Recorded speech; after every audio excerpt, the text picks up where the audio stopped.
Menurut kalian, kenapa virus nggak ada di klasifikasi makhluk hidup? Kalau udah nyimak materi dan ngerti, pasti ada yang bisa jawab nih. Ya udah, buka Google coba. Acuannya adalah, ini klasifikasi makhluk hidup. Nah, kalau virus nggak ada di klasifikasi makhluk hidup, berarti virus itu apa?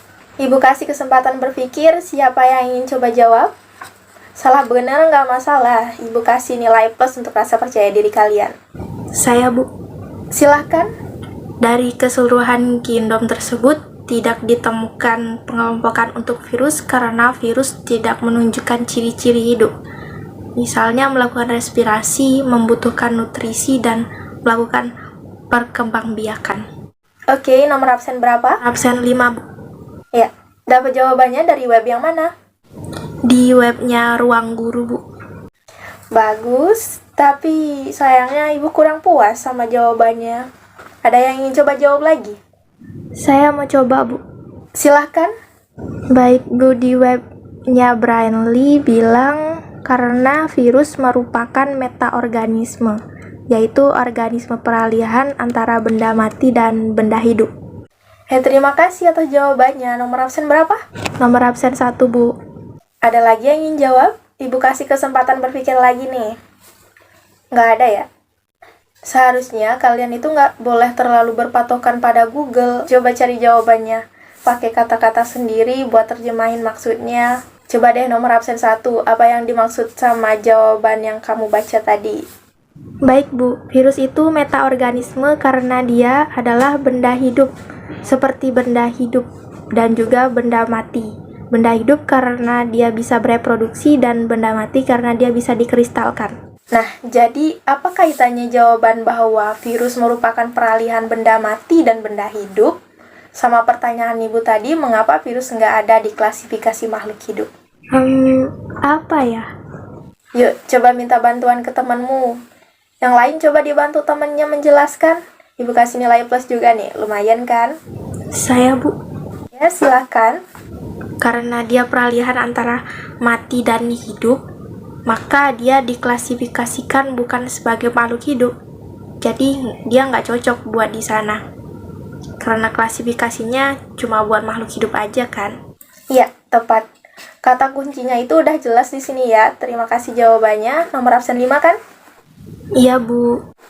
Oke. Nomor absen 1 dan yang lainnya udah paham maksud yang dibilang nomor absen 5 tadi? Udah, Bu. Nah, iya gitu. Virus nggak bisa masuk di sini. Cirinya beda sama makhluk hidup karena virus itu labil. Dibilang makhluk hidup bukan, dibilang benda mati juga bukan. Ya virus itu di antara hidup dan mati lah. Ya jadi kayak judul lagu ya. Makanya virus itu disebut makhluk perantara atau metaorganisme. Pasti ada yang lagi mikir nih, bertanya-tanya tapi males ngomongnya ya kan? Kenapa virus itu benda mati tapi hidup? Yuk, siapa yang mau bantu jawab? Saya coba, Bu. Kok kamu lagi sih yang jawab? Yang lain mana? Yuk coba jawab, nggak apa-apa, sambil baca di Google juga boleh kok. Nanti Ibu bantu terjemahkan maksudnya apa. Minta dibisikin teman sebangkumu juga nggak apa-apa. Ya yang penting berani ngomong aja dulu. Tapi kalau nggak ditunjuk, nggak bakal ngomong sih soalnya kalian ya. Kalau gitu, kamu deh yang paling pojok. Coba. Ibu pengen dengar suaranya. Baik, Bu. Di sini disebutkan virus hanya dapat hidup jika berada pada tubuh inangnya. Jika berada di luar tubuh inang virus, dia tidak akan pernah bisa aktif.